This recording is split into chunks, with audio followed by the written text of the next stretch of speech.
Pessoal, boa tarde, então. Bem-vindos aqui a mais um evento do seminário, Temas Contemporâneos.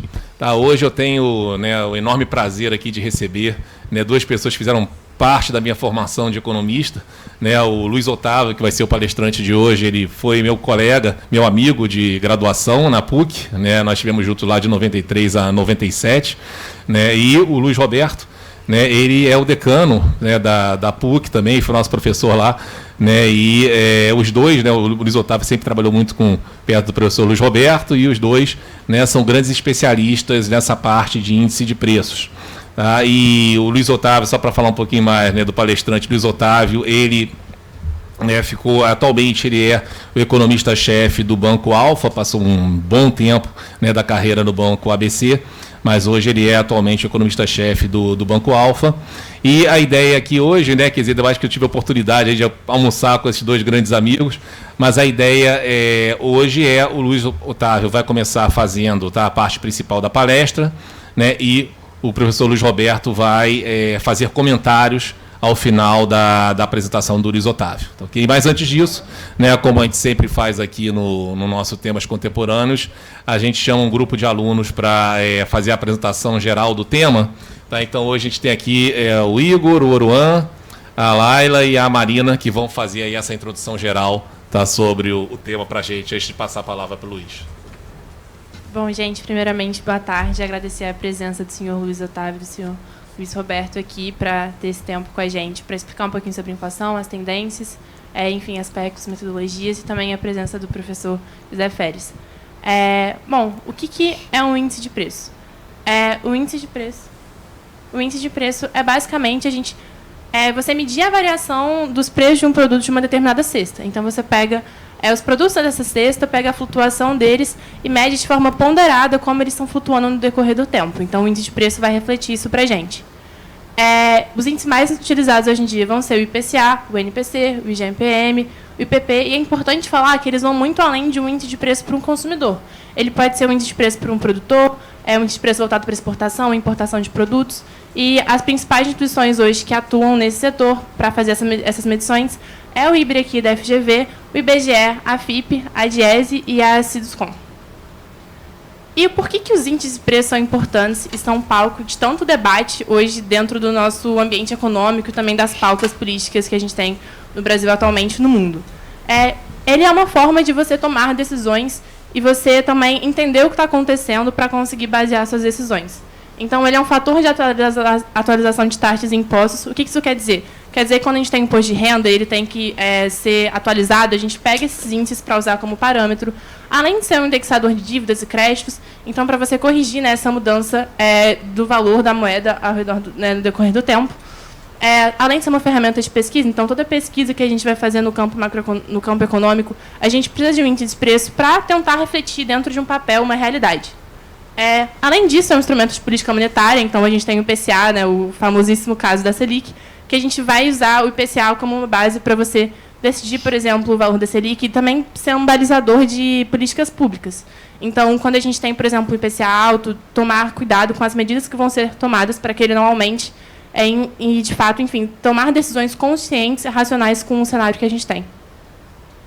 Além disso, a gente também tem um caso famoso da inflação e da dívida pública, porque a dívida pública, o retorno das nossas notas do Tesouro, enfim, do que a gente tem, estão sempre indexadas ao IPCA. Então, quando a gente tem uma alta no IPCA, apesar de poder ter, sim, uma redução momentânea dessa dívida pública, ele aumenta porque o retorno desses títulos eles estão sempre indexados ao IPCA na maioria das vezes. Então, fica muito claro a importância de estudar o IPCA ou outros índices de preço, eles são muito importantes, mas fica o questionamento, como que eles são feitos? Eu trouxe a metodologia especificamente do IPCA, só para tentar ilustrar um pouco de como isso é feito. No caso do IPCA, tudo começa pelo POF, que é Pesquisa Orçamentária Familiar. É uma pesquisa de campo que, basicamente, ela vai na casa das famílias, de algumas famílias, pelo Brasil todo. Ele tem o foco, principalmente em áreas urbanas, e no perfil, vamos dizer assim, numa amostra, entre 1 e 40 salários mínimos, para tentar explicar um pouco da média da população brasileira. Abaixo de um salário mínimo e acima de 40 salários mínimos são excluídos da amostra por não serem considerados a média da população brasileira, de acordo com o IBGE. E eles têm um objetivo principal, que é, principalmente, mapear o rendimento das famílias e também a despesa dessas famílias. A segunda etapa da POF, basicamente, ela vai pegar toda essa pesquisa de campo, todas essas despesas das famílias e traduzir isso para um denominador comum que o IBGE usa dentro da metodologia do IPCA. Então, eu trouxe um exemplo um pouco mais prático. Aqui eu trouxe uma família do Rio de Janeiro, esse é um exemplo real mesmo da última POF, em que, por exemplo, o todinho líquido, ele virava leite com sabor e biscoito recheado, ele virava biscoito. Eu sei que isso pode parecer um pouco trivial, mas na prática isso acaba fazendo uma baita diferença no cálculo do IPCA. E aí entra a terceira etapa, que ela é um pouco mais matemática. Ela basicamente vai fazer com que todos os itens ponderados pela despesa e também a renda das famílias do Estado ela seja ponderada e colocada em perspectiva dentro do índice. E, basicamente, o intuito dessa parte é dar uma relevância tanto ao item quanto também ao Estado. Quando eu digo relevância, eu digo mais peso dentro da ponderação do IPCA. Então, tudo começa no nível da família.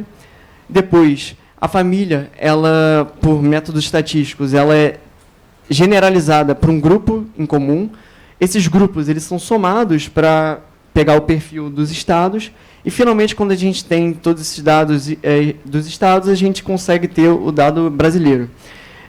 Essa última equação ela é bastante importante, porque ela nos revela 2 pontos bem interessantes. O primeiro deles, que quanto maior a renda monetária dos estados, maior vai ser o peso deles dentro do IPCA, tal qual, quanto maior a despesa de um item, no caso dos brasileiros, maior vai ser o peso dele também. Isso é muito importante quando a gente vai olhar algumas análises em relação à inflação. Por exemplo, recentemente a gente teve algumas notícias em relação à reoneração dos combustíveis. Isso afetou bastante o IPCA, principalmente por conta dos transportes. Seria um componente muito importante dentro do índice, tal qual, por exemplo, variações dentro de São Paulo. A gente estava tendo uma discussão recentemente do ICMS lá em São Paulo, também tem muita relevância para a discussão. É claro que eu trouxe só o exemplo do IPCA, existem outros índices também, por exemplo, existe o NPC, que ele basicamente é a mesma coisa que o IPCA, mas ele tem uma diferença, que ele tem uma amostra entre 1 e 5 salários mínimos, para tentar pegar um pouco mais da população de baixa renda, e ele é usado principalmente para fazer o reajuste de salário mínimo. Tal qual existe o GPM, ele é feito pela própria FGV, e ele não só usa o consumidor, como também ele entra no âmbito do produtor e da construção civil, e ele é muito utilizado para ajustar contratos de aluguel, contratos de prestadores de serviço e também de energia elétrica. Bom, entendidas as diferenças entre os índices, é interessante ver como o contexto afeta cada um deles de formas diferentes. À primeira vista, a gente consegue ver que o IGPM é muito mais sensível do que o IPCA e que ele tem variações muito mais intensas. Isso acontece porque o IGPM é mais sensível às contas públicas e é mais sensível às variações cambiais. O primeiro tópico que nós escolhemos foi a crise de 2008, que, embora tenha tido impactos muito mais relevantes nos Estados Unidos e na Europa, também teve alguns impactos nos países emergentes. No Brasil, por exemplo, em 2009, algumas empresas milionárias tiveram perdas gigantescas, e isso acabou fazendo com que a taxa de juros fosse diminuída para que a gente tivesse o reaquecimento da economia. No caso, nós tivemos uma deflação que o economista Salomão Quadros, do IBRE, afirma que foi justamente por causa dessa redução da atividade econômica no mundo todo. Em 2010, como era ciclo eleitoral, o IGPM voltou a subir com os gastos para a campanha do primeiro mandato da Dilma. Bom, o segundo tópico é justamente o impeachment da Dilma. O impeachment da Dilma foi realizado em 2016 e o IPCA e o IGPM estavam bem colados na época. Até que em 2017 aconteceu uma deflação de aproximadamente 0,52% do IGPM e uma queda brusca do IPCA também. Isso foi justamente por causa do setor de alimentos, que foi um ano de boas safras, um ano muito bom para a área agrícola, e isso acabou gerando essa deflação. Infelizmente, a sociedade não sentiu isso da forma que deveria, graças à alta taxa de desemprego e à baixa renda das famílias na época. Bom, a pandemia foi um evento catastrófico para o mundo todo, e sendo o IGPM muito mais sensível às contas públicas e ao câmbio, ele atingiu mais de 37% em maio de 2021. Isso porque a gente estava frente a uma desvalorização da moeda brasileira em relação ao dólar, Isso fez com que ele subisse bastante, além da insegurança em relação às finanças públicas, já que a gente teve o auxílio emergencial e algumas outras questões emergenciais que acabaram aumentando muito os gastos do governo. No final de 2021 e 2022, a gente estava tendo um reaquecimento lento da economia e, assim, o IGPM e o IPCA estavam voltando ao normal. É interessante observar que, geralmente, tem um padrão de anos eleitorais em que o IGPM sobe muito justamente por causa da sensibilidade às contas públicas. Mas, em 2022, isso não aconteceu, porque mesmo durante a campanha de tentativa de reeleição do Bolsonaro, a taxa de juros foi mantida como estava por causa da recuperação da economia graças à pandemia. Entrando no cenário atual, nós vivemos um momento de diversas pressões inflacionárias, começando pela transição de governo, em que nós temos o presidente Lula criticando publicamente o presidente do Banco Central, Roberto Campos, e pedindo a diminuição da taxa de juros. Além disso, nós ainda vivemos, no cenário global, uma tendência de alta da inflação por resquícios do cenário pandêmico e da guerra da Ucrânia. Outro tópico importante que está sendo debatido no Brasil hoje é o pacote fiscal, que ainda está sendo discutido e será apresentado pelo ministro da Fazenda, Fernando Haddad. Há uma insegurança sobre como se dará a utilização dos bancos públicos nesse processo e, principalmente, sobre o novo arcabouço fiscal. Existe uma consciência de que é necessário maior flexibilidade na política fiscal, uma vez que é necessário analisar o lado da despesa e da renda, e existe também uma noção de que não adianta ter um plano como o teto de gastos, que considera apenas o lado da despesa e que foi furado todos os anos desde a implementação. Um terceiro tópico que está muito em pauta no Brasil hoje é o caso da reforma tributária, em que setores importantes da economia, que hoje são pouco taxados, como alimentos e serviços, provavelmente passarão a ter uma carga tributária maior, o que tem o potencial de gerar um efeito inflacionário muito grande, uma vez que esses setores têm um peso importante dentro da construção do IPCA, como o Igor estava explicando para a gente. Dito tudo isso, de acordo com o último relatório Focus, a previsão de inflação para esse ano de 2023 está na casa de 5,96%, o que está mais de um ponto acima do máximo da meta da inflação, né? A inflação está fixada em 3,25%, com uma margem de erro de 1,5%, então o máximo da meta da inflação seria 4,75%, e nós temos a previsão hoje de 5,96%. A reunião do Copom acontece amanhã, enquanto a reunião do Conselho Monetário Nacional acontece na semana que vem, e existem muitas incertezas sobre como se dará o resultado de ambas. Então, a gente tem hoje um cenário muito incerto, com diversas questões que podem impactar a inflação, e nós esperamos hoje poder ter uma noção das expectativas do mercado e dos professores Luiz Roberto e Luiz Otávio. É isso, muito obrigado.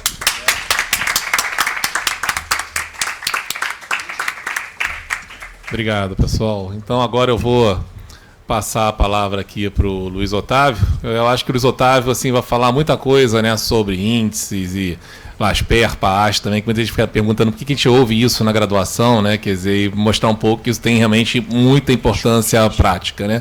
E só para lembrar, o professor Luiz Roberto, né, na verdade, né, eu não devia falar isso para os alunos não, porque né, eu sou coordenador, mas eu passei o sufoco na época do TCC, né, do trabalho de conclusão de curso lá na PUC. Eu tinha passado na Ampec, estava em cima da hora, e eu fui buscá-lo lá na sua sala, né? E você conseguiu, quase um mês, a gente conseguiu fazer aí um TCC sobre índice de preços, né? Essa questão de por que um índice diferencial. Não façam como eu, tá, pessoal? Comecem a fazer antes. Façam né? antes, mas ele fez muito bem, como sempre. Mas eu fui em cima da hora, aquele sufoco. Você lembra que eu estava com o Márcio Garcia, mas não estava... Não conversamos no almoço.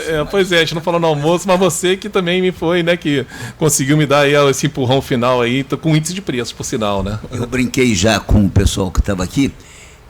Eu vou falar isso no final. Eu fui uma pessoa que eu fiz a inflação no Brasil algumas vezes. Eu é que fazia a inflação.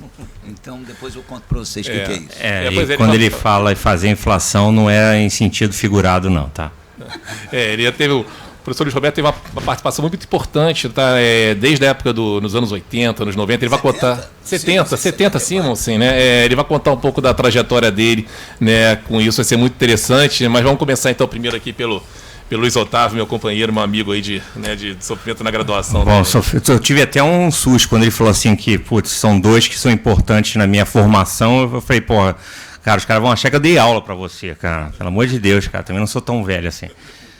Bom, deixa eu pegar o microfone, não consigo falar. Já foi confundido até com a Armínio Fraga aqui no elevador.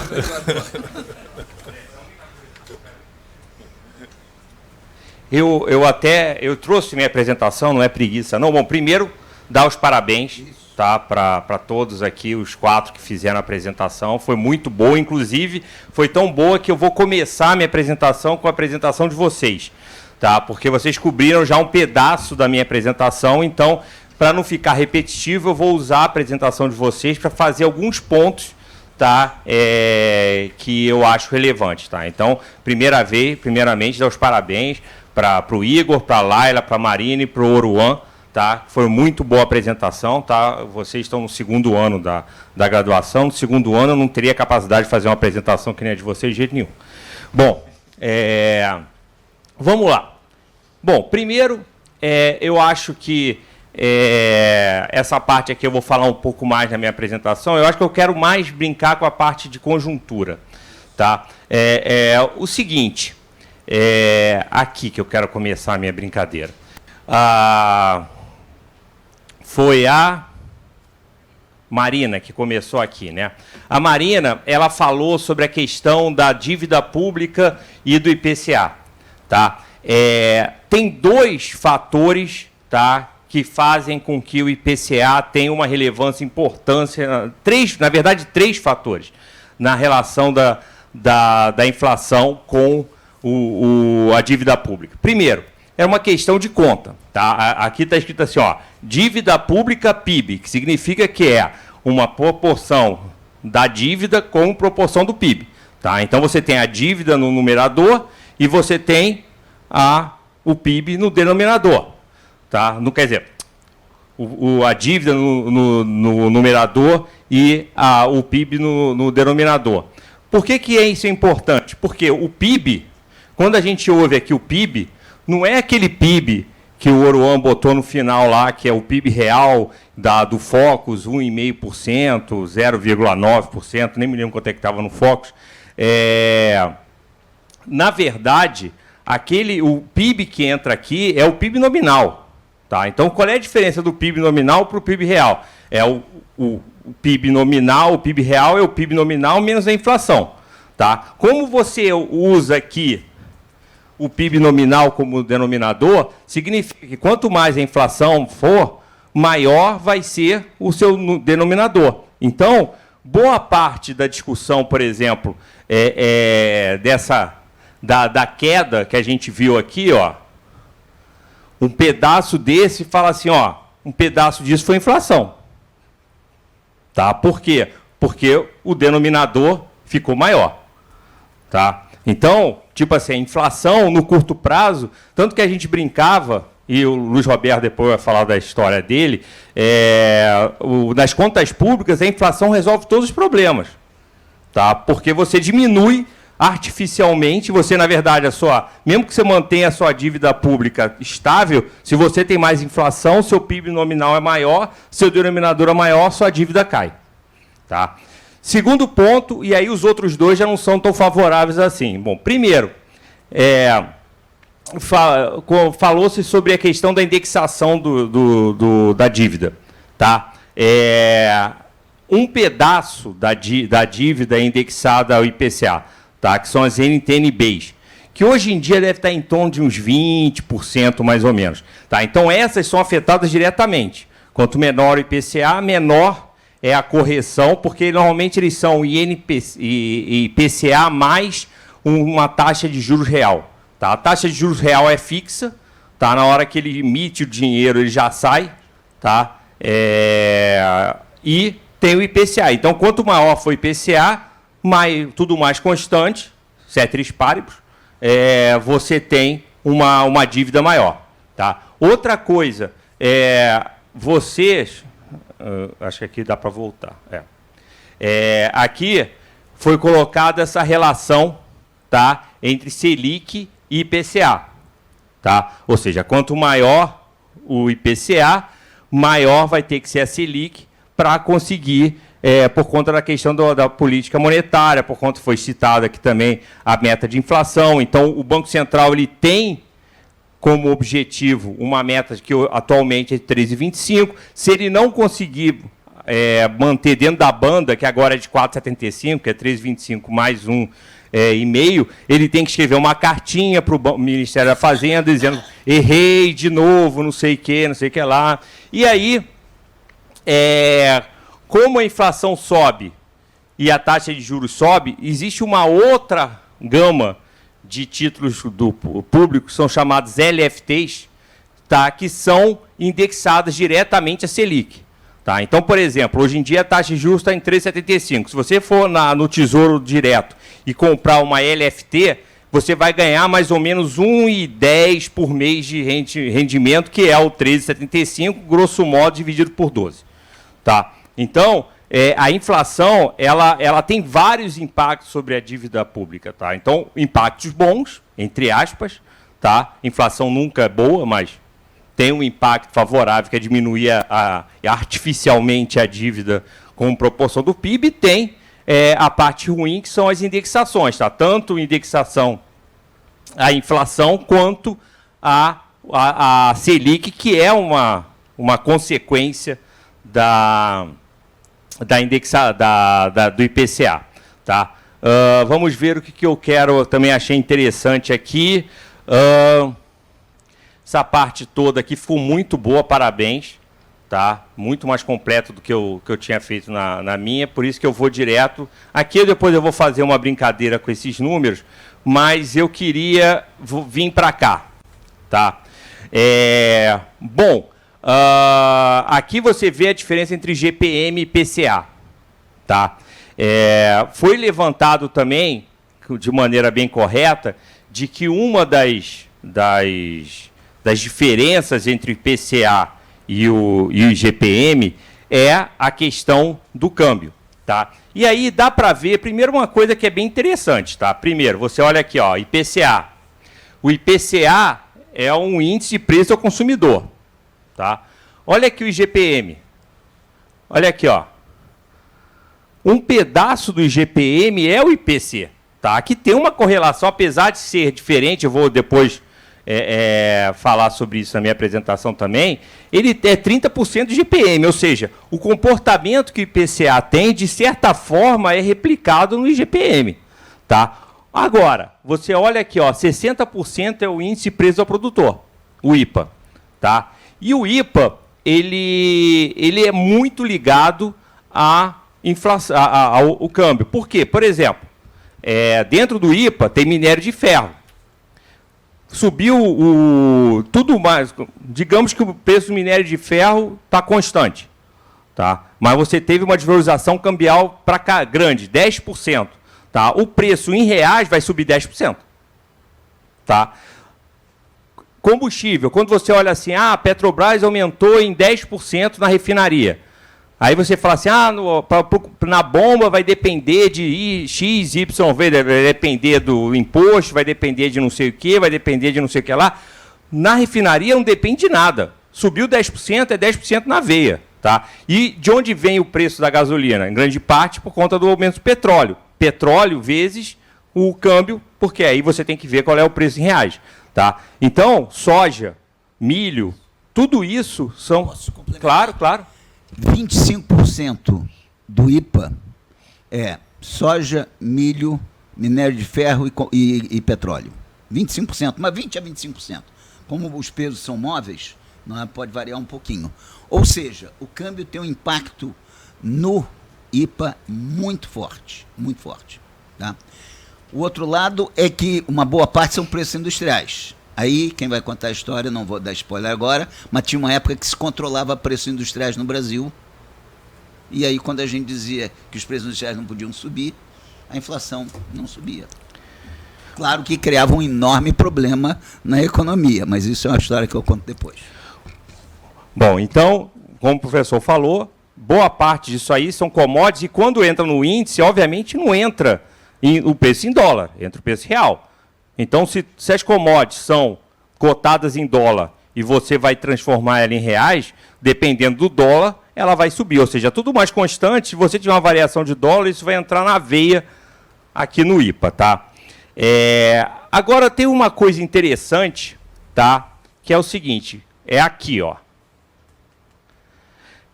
Teve um fator importante, que talvez a pandemia, ela fez a gente, em grande parte, a gente rever conceitos que já estavam meio esquecidos, tá? Essa puxada aqui, ó, não foi só dólar, não foi só câmbio, tá? Alguém tem alguma sugestão de que foi, além de câmbio, essa puxada aqui? Pelo que vocês leram aí na época da pandemia, essas confusões todas? Não, petróleo entra um pouco. Teve o petróleo também, mas uma coisa que é bem sutil, mas que teve um impacto muito relevante aqui. Frete, tudo ligado à cadeia de suprimentos, tá? Então, você teve um problema muito sério, tá? No mundo inteiro, tá? De falta de matéria-prima. Quando vocês aprenderam em ECO 1101, oferta e demanda. Tipo assim, diminuiu a oferta pra caramba porque fechou fábrica, não tinha barco, navio para fazer. O que acontece se a demanda ficar constante? O que acontece com o preço? Oferta e demanda. Vamos lá. Oferta. E aí ela encosta com a demanda aqui em cima. O que acontece com o eixo Y onde está o preço? Sobe. Tá? Então, basicamente, aqui, além de tudo que vocês falaram, petróleo também foi um exemplo de matéria-prima que teve escassez. Tá? Então, isso aqui não foi só câmbio. Tá? Isso aqui foi um problema de matéria-prima, e isso aqui, obviamente, que aqui no Brasil, pela fórmula, eu vou discutir um pouco mais isso, a forma como é calculado o IGP teve um pouco mais de força, mas isso foi no mundo inteiro. Tá? Então, a inflação que a gente viu nos Estados Unidos, inclusive é interessante que essa puxada aqui, ó, do IPCA, o Banco Central, no final do ano retrasado, entre 2021 e 2022, ele teve que mandar a cartinha, tá, para o Ministério da Fazenda, dizendo que não tinha cumprido a meta. E, na cartinha, ele fala o seguinte, que 69% tá, do desvio da inflação com relação à meta foi exatamente inflação importada. Tá? Então, foi isso aqui, ó. Tá? Então, eu só queria... Lembra também que a China recuperou mais rápido. A China, logo nesse período, também acelerou muito o preço de commodities agrícolas em função da recuperação mais rápida da China naquele começo. Depois ela desabou de novo. Teve outras questões. Por exemplo, vocês passaram boa parte aí dos últimos 3 anos em casa. Pensa na cesta de consumo de vocês. Vocês saíram para ir ao cinema? Ao jantar fora? Balada? Vocês consumiram streaming pra caramba? Compraram um monte de coisa na internet que agora vocês não sabem nem para que vocês vão usar? Ou seja, aconteceu ao mesmo tempo em que você tinha um problema das fábricas que estavam fechadas na época da pandemia, principalmente na China. A China foi um processo de abre e fecha o tempo todo até novembro desse ano, do ano passado. Vocês continuaram consumindo pra caramba bens. Tá? E as fábricas fechadas. Se lembra da oferta e da demanda. Tá? Na verdade, agora você teve uma oferta... A oferta ficou constante e a demanda deu uma puxada para cima. Tá? Então, isso tudo é inflação. Está aqui. Ó. E aí acaba batendo aqui. Inclusive, uma brincadeira, tá? Que sempre a gente olha, que é o seguinte, que quando você olha assim as duas séries, você nota que o IGPM é muito mais volátil, tá, do que o IPCA, e normalmente quando o IGPM cruza o IPCA, você vê que o IPCA acompanha a trajetória do IGPM, tá? Então tem uma brincadeira no mercado que diz que o IPCA está grávido. Quando você começa a ver o IGPM dando uma pulsada muito forte, você fala assim, o IPCA está grávido do IGPM, ou seja, o que está acontecendo com o IGPM vai acontecer com o IPCA daqui a alguns meses. Tá? Bom, então eu queria só fazer eu achei tão interessante a apresentação de vocês, mais uma vez, parabéns, que eu queria usar ele para fazer algumas colocações que eu achei interessante. Tá? Acho que basicamente era isso que eu queria fazer. Agora eu vou entrar na minha apresentação. Eduardo, você podia botar para mim, por favor? Olha aqui, tão boa a apresentação de vocês, depois eu quero uma cópia. O direito autoral de vocês, claro. Bom, essa parte aqui, toda essa parte inicial, vocês já fizeram um detalhe. Vocês já ouviram, vocês já deram em microeconomia efeito de substituição? Vocês sabiam que existe efeito de substituição no índice de preço? Sim? Não? Nunca ouviu falar? Sabe por quê? Existem dois tipos de índices de preço. Um, que é, normalmente, o IPCA, o IPC do DIEESE, o IPC aqui da FGV, eles têm uma coisa que se chama peso móvel. Tá? Já o IPC da FIPE é o único índice de preços, tá, que tem no Brasil que tem o peso fixo. Ele não muda. Tá? Ele só muda quando vai fazendo a outra POF. Qual tem efeito de substituição e qual não tem efeito de substituição? O preço, tipo assim, por que primeiro, vamos voltar, dar um passo atrás. Por que o peso de um índice aumenta em relação ao peso original dele e outro pode diminuir em relação ao peso original dele da POF?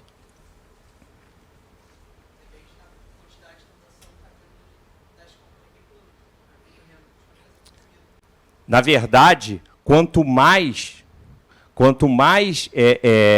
alto está o preço, tá, significa que você está gastando mais da sua renda com aquele produto, independente da sua escolha. Tá?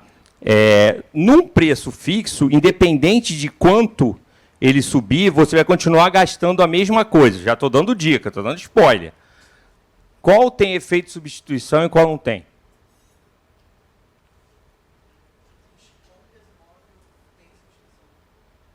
Por quê?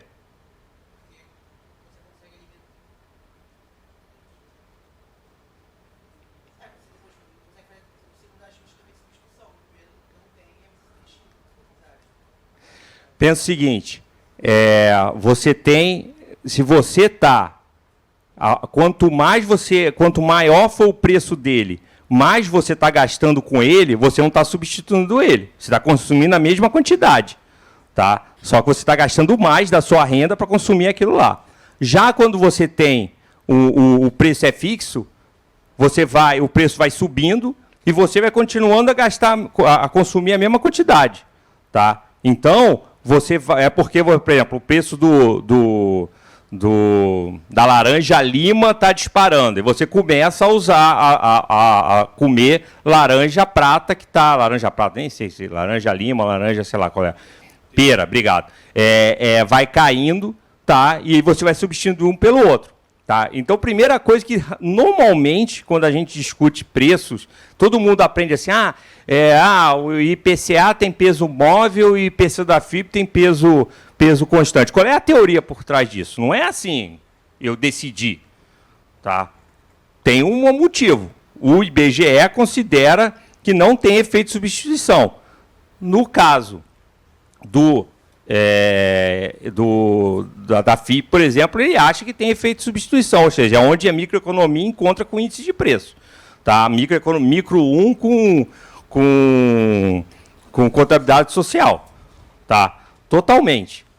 Então, primeira coisa que eu acho que é relevante isso. E obviamente que num caso de inflação que nem a gente tem hoje em dia, que a gente vai ver aqui que não faz parte, é um período curto da nossa história, tá?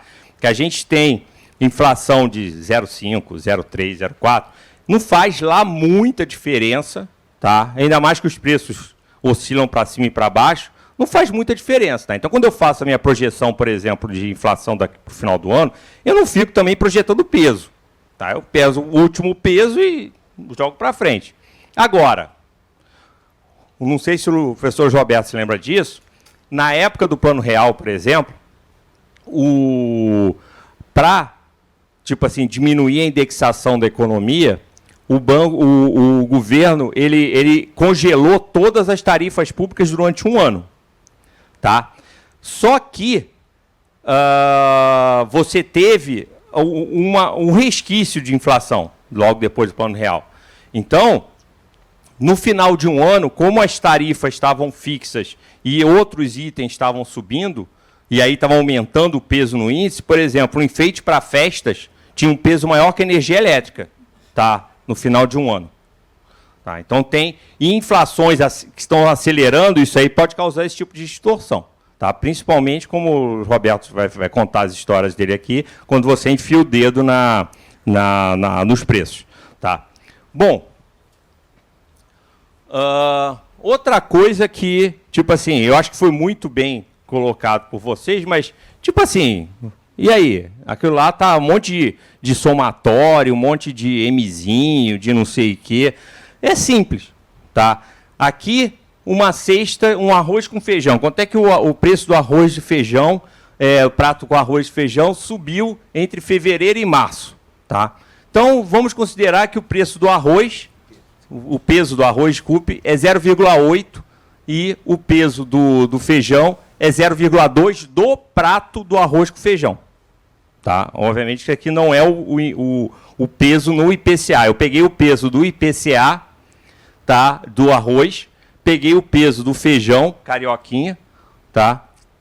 E fiz um índice do prato com arroz com feijão. Tá? Como a gente faz esse índice com arroz, como é que a gente transforma o peso, por exemplo, do arroz no IPCA e do feijão no IPCA e transforma no índice do arroz com feijão?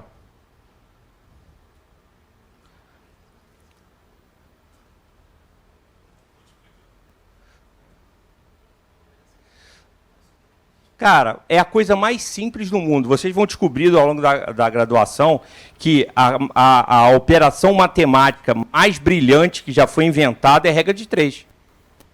Simples. Tipo assim, o peso digamos, 0,05, ele é X. O peso desse aqui é Y. Você faz um sistema e depois tira faz o número, a regra de 3. Simplesmente isso.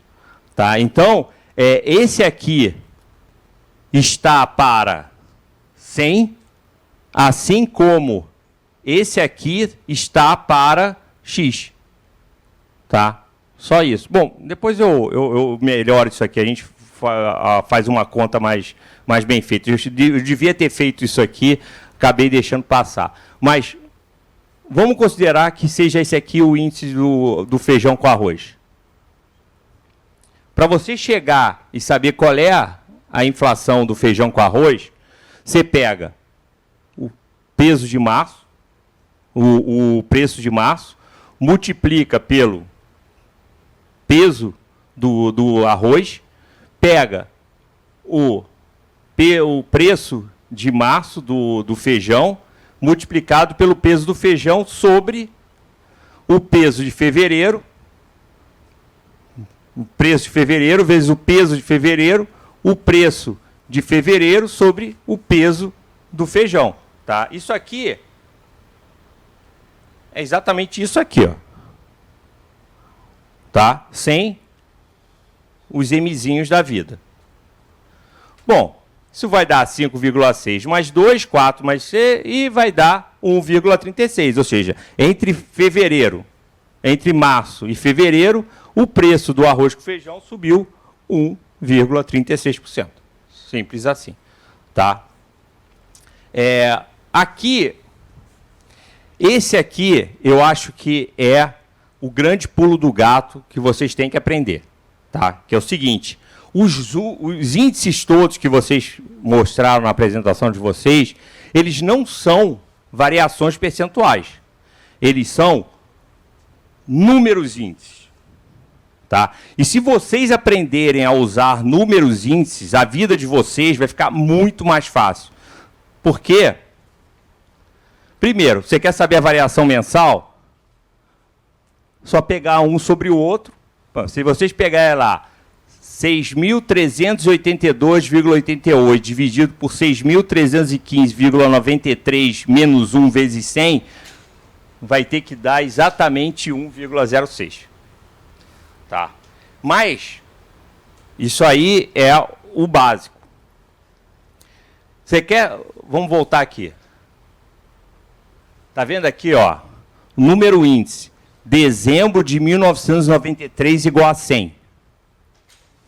Aí eu quero saber, por exemplo, qual a inflação acumulada desde janeiro de 1994.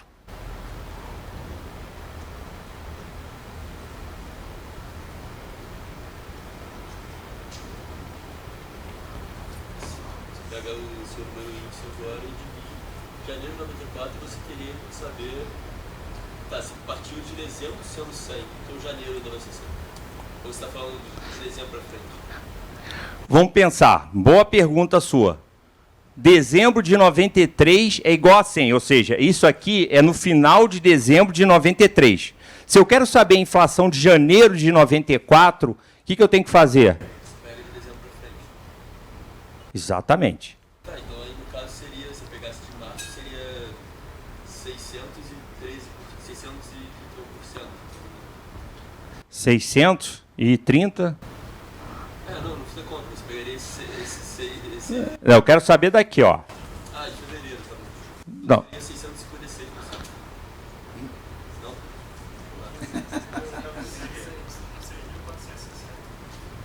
É só você pegar isso aqui e diminuir disso aqui.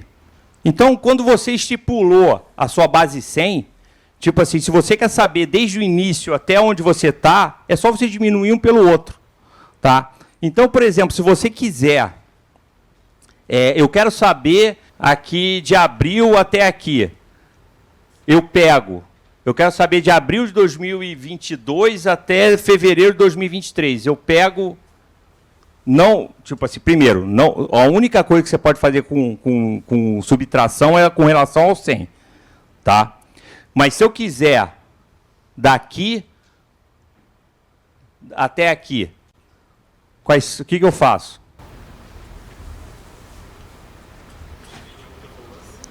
Divido esse por esse aqui.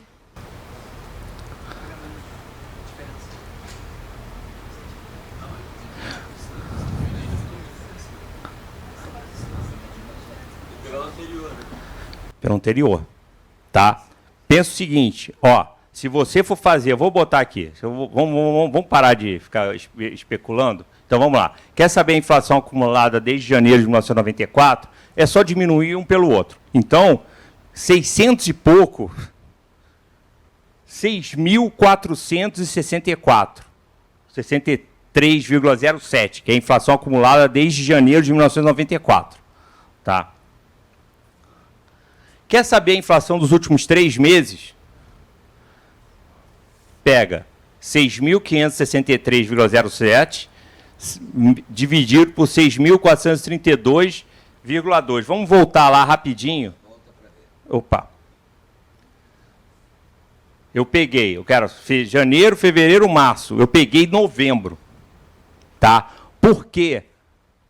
Porque o número índice de dezembro, eu quero pegar esses 3 meses. O número índice de dezembro é o valor no final de dezembro. Então, eu não estou pegando a inflação de dezembro. Tá? Eu preciso pegar o número índice anterior, tá, para poder ter a inflação de dezembro. Senão, não tem inflação de dezembro. Se eu pegar esse aqui, na verdade, eu estou pegando 2 meses de inflação. Tá?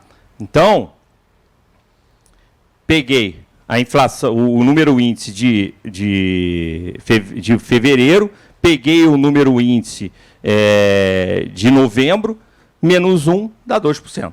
Tá? Aí você fala assim, ó, não quero usar número índice, não gosto. Acho um saco, não serve para porcaria nenhuma. Então você pode pegar, ó, divide cada um do número da tabela por 100, soma 1, multiplica os 3 fatores, subtrai 1, multiplica por 100 e pronto, você chegou no mesmo número. A vida é feita de escolhas, né? Então, se você tiver o número índice e você não quiser usar o número índice, você pode não usar. Tá aqui, ó, a gente pode pegar. Tá aqui, eu botei até do lado. Ó. Se vocês depois quiserem fazer o teste, ó, estão todas as variações aqui. É só você pegar essa, dividir por 100, multiplicar por 1, aí você pega essa, divide por 100, multiplica por 1, pega essa, divide por 100, multiplica por 1, multiplica os 3, aí você tira 1, multiplica por 100 e vai chegar no mesmo número.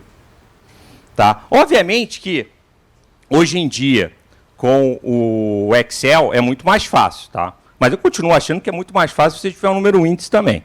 Bom, ciência de consumo vocês fizeram melhor do que eu tinha. Deixa eu só falar aqui alguma coisa com relação aos índices. Tá? Eu botei alguns índices mais assim. Eu dividi os índices, por exemplo, tem o IPC, o IPCA 15, o INPC, o IPC da FIP, IPCS, GP10, GPM e GPDI. Tá? Então são muito mais índices do que vocês tinham posto lá. Tá? Qual a diferença entre eles? Tá? Então, no caso dos IPCs, periodicidade, cobertura geográfica e renda. Tá? Então, em termos metodológicos, fora aquela questão do peso, o resto é IPCA de 1 a 30, tá? 16 regiões metropolitanas e famílias de 1 a 40, como vocês botaram. IPCA 15. Uma coisa importante com relação ao IPCA 15. Todo mundo fala assim, o IPCA 15 vocês veem no jornal direto. O IPCA 15 é a prévia do IPCA do mês. Prévia porcaria nenhuma. Ela é outro índice. Tá? Por quê? Primeiro, eles pegam de 15 do mês até 15 do outro mês. Tá? Então, é de 15 de T-1. Então, por exemplo, a inflação de março, o IPCA 15 de março vai sair agora, tá? No final, na sexta-feira, sai o IPCA 15 de março. Ele pega do dia 15 de março, de fevereiro, e vai até o dia 15 de março. Tá? Olha a diferença. Ele, apesar de ser de 1 a 40 salários mínimos, que nem o IBGE, ele pega 11 regiões metropolitanas, enquanto aqui pega 16 regiões metropolitanas. Então, não é o mesmo índice. Tá? Então, quando vocês for ver e falar assim, porque saiu a prévia do... Prévia porcaria nenhuma. É outro índice. Outra coisa, aqui ele é que nem o IPCA, tá? Aqui está errado, vocês estão... aqui é 1 a 5. Tá? Então, a única diferença entre o IPCA e o INPC é a cobertura de renda. Ele vai de 1 a 40 e aqui de 1 a 5 salários mínimos. Tá? Por isso, inclusive, vocês chamaram a atenção de que o INPC ele indexa o salário mínimo. Exatamente porque a cesta dele, ele pega pessoas que são mais ligadas, a cesta de consumo do INPC, ela é mais ligada a pessoas que recebem o salário mínimo. Tá? Se ele pega de 1 a 5, tá? É muito mais concentrada perto de um salário mínimo do que 1 a 40. Tá? Então, por isso é que eles usam o INPC como indexador do salário mínimo, e não o IPCA. Bom, o IPC da FIP, 1 a 30, que nem o outro, só que é só no município de São Paulo. Esse é o índice mais antigo do Brasil. Tá? Se não me engano, ele começou em 1910. Tá? Obviamente que passou por alterações, mas o índice de preços da FIP de São Paulo é o mais antigo do Brasil.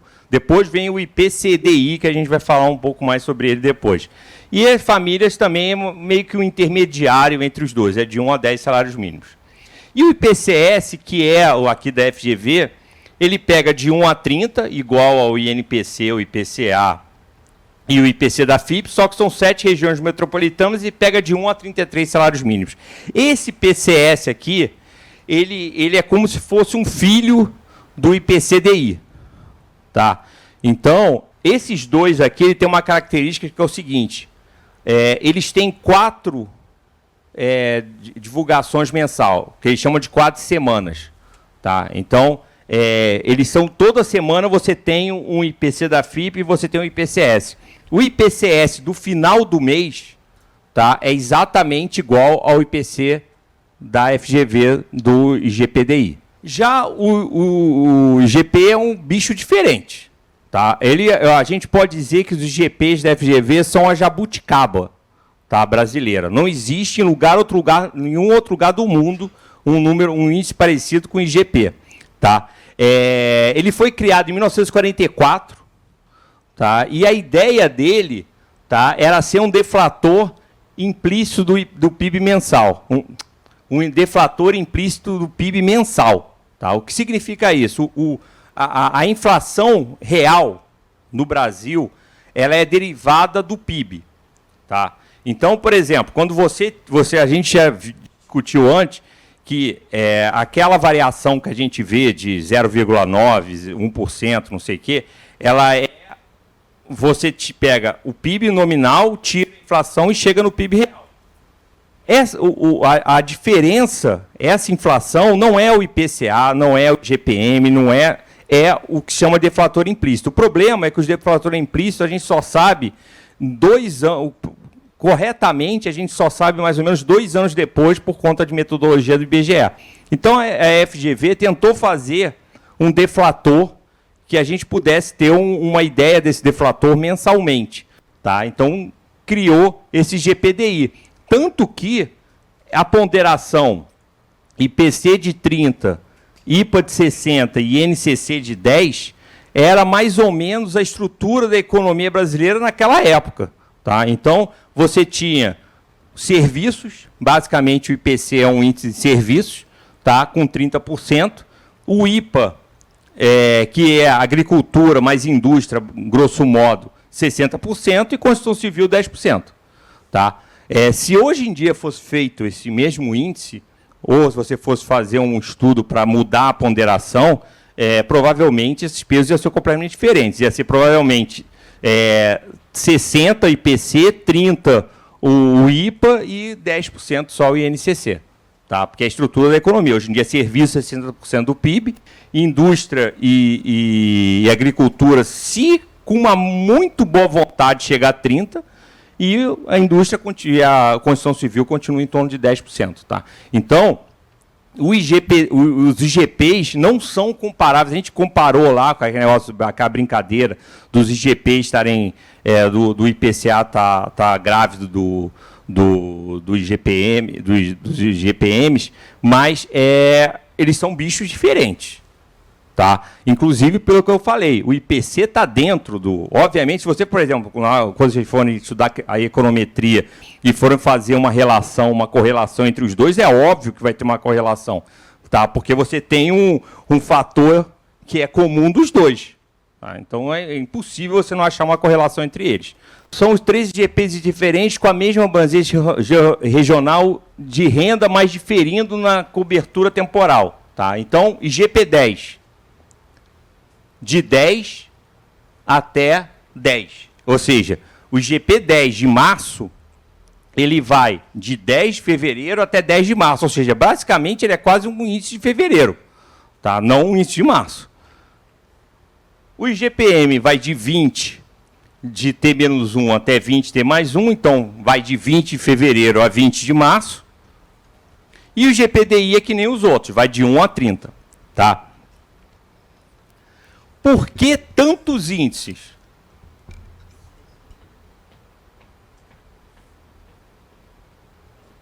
Alguma?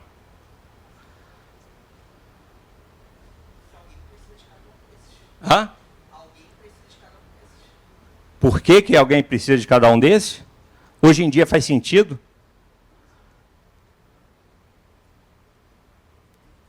Posso fazer um comentário antes de você entrar. Claro. Uma das coisas que aconteceu foi o seguinte, né? Você tinha antigamente só o GPM, tá? A fundação, perdão, você só tinha o GPDI, de 1 a 30. O problema é de que você tinha a correção monetária, que tinha um peso enorme nos títulos públicos, na época da indexação, na época da inflação alta, né? E o problema é que o GPDI só saía no final do mês, e na verdade um pouquinho depois, fechava o mês, a fundação divulgava uma semana depois, ou 10 dias depois. Na verdade, como é que você definia, como é que o Tesouro definia a remuneração dos títulos públicos numa época em que a economia tinha um volume enorme de títulos com rolagem mensal, não é? Aí você teve que criar um índice que saía até 20 a 20, para dar tempo em que no final do mês você já tivesse a divulgação. Então isso foi criado lá atrás, né, na época, inclusive, eu acho que não foi no período do Mário Henrique, do Simonsen de 74. Foi na década de 80. 79. Foi na década de 80, mas como uma forma, não é, de você evitar uma coisa que era o Tesouro arbitrar, e às vezes isso dava uma confusão, remunerações, ganhos e perdas no mercado. Então, a ideia de você ter um índice, e aí vou dar um spoilerzinho já do que eu vou falar, né? Quando o Simons era ministro, aí a gente controlava preço, que depois eu vou contar essa história, a gente precisava saber se a gente já tinha autorizado um aumento de preço ou não. Aí, como ele era da fundação, a fundação mandava para o Ministério da Fazenda os 15 dias de rodar do IGP. Ora, se tinha como fazer isso, sabia-se que era possível criar uma coisa que criasse uma informação antecipada do fechamento do mês. Então é um ponto importante, mas essa mania de índice, você vai explicar como que tem... Explique um pouco de história, depois eu tento responder também. A questão, o Luiz Roberto ele deu um spoiler aqui da minha parte, mas a questão é o seguinte, tá, eu marquei aqui, tá, que eu peguei exatamente quando a inflação no Brasil, isso aqui não é inflação anual, isso aqui é inflação mensal, tá? Então, eu peguei quando a inflação mensal indicava uma inflação anual acima de 100%, tá? Chegou, isso aqui não é erro não, tá? Eu não errei. A inflação na véspera, em fevereiro de 1999, quando eu estava na véspera do Plano Collor, tá? Chegou a 80% no mês. Tá? Então... Eu costumo mostrar esse gráfico dizendo que isso é o eletrocardiograma de um doente terminal. Não é? Porque o eletrocardiograma do doente estava morrendo. Porque exatamente o que eu não diz que é inflação, diz assim, olha, isso aí é um doente terminal. O Brasil foi várias vezes um doente terminal. E essa linha aqui vermelha é exatamente no plano real. Tá? Então, vocês são uma geração sem inflação. Aí você pergunta como que a economia brasileira não quebrou com uma inflação de 80% ao mês. Tá? O Luiz Roberto falou da questão da correção monetária. Tá? Então, aqueles títulos que eu falei que eram indexados a Selic, tá?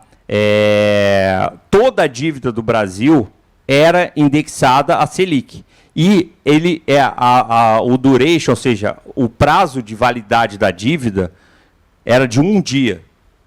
Tá? Então, o governo gerava toda a dívida do Brasil. É como se hoje em dia ele gerasse, ele comprasse e vendesse R$1 trilhão, tá? Que é mais ou menos o valor da dívida brasileira, no overnight, que a gente chamava. Tá? Então, o fato de você ter vários índices é por causa disso, por causa de várias questões do mercado, como alguém precisava. Tá? Por que alguém precisava? Porque tinha gente que tinha vencimento no dia 10, tinha gente que tinha vencimento próximo do dia 20, tinha gente que ia ter vencimento no dia 30. E aí, uma coisa interessante. Por que o IGPM virou o índice dos aluguéis? Exatamente porque se ele acaba a coleta dele no dia 20, no dia 30 você já tem ele. E aí era muito... Porque hoje em dia vocês estão acostumados. Você pegar alguém que mora de aluguel, o aluguel ele é corrigido uma vez por ano. Então não faz diferença, é o IPCA, IGPM, IPC da FIP, qualquer índice. Agora, quando você reajustava o aluguel uma vez por... Todo mês você reajustava o aluguel, era importante você saber a inflação antes do final do mês para saber qual era o índice que você ia corrigir o seu aluguel. Por isso que ele virou o índice de preço dos aluguéis. Você fala assim, o IGPM, no jornal sai, o índice de preço dos aluguéis subiu 3% nos últimos 12 meses. Por quê? Porque ele era importante para isso. Hoje em dia, faz diferença. Hoje em dia, por exemplo, até pela gráfico que vocês mostraram, por exemplo, eu prefiro pagar IPCA do que IGPM, porque o IGPM é um negócio cardíaco, entendeu? Então eu posso pagar 3 como eu posso pagar 15. Tá?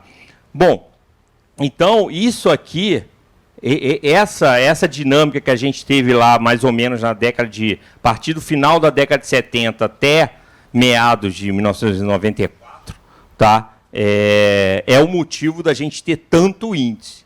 Tá? É um resquício dessa época de inflação alta. Eu até não falei muito sobre mim, né? Eu comecei já logo com o pé no acelerador, mas eu comecei, o meu primeiro estágio foi exatamente com o professor Luiz Roberto,